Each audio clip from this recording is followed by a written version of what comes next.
آیا شده اینطوری با خدا صحبت بکنید تو مصیبت، تو سختی؟ ما تا فشار بهمون آمدید نه نماز میخونیم، نه روزه میگیریم، نه استغفار میکنیم، در صورتی که پیامبر صلی الله علیه و سلم میگه که همیشه بر سختی وضو بگیرید، تو سختی 4 تا کار انجام بدید. وقتی که سختی تو زندگی آمد استغفار بکنید، توبه بکنید، وضو بگیرید، صدقه بدید.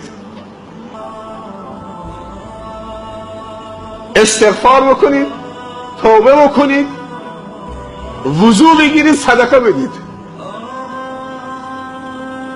تو سختی ها این مطلوبه. وقتی که سختی می آمد، قحطی می آمد، پیامبر پناه به نماز می برد. خسوف کسوف وقتی که بلا نازل می شد تو 5 وقت نماز دستور میداد کل مساجد همه چه تو منطقه یا مدینه و اطراف مدینه همه قنوت بکنن هر 5 وقت.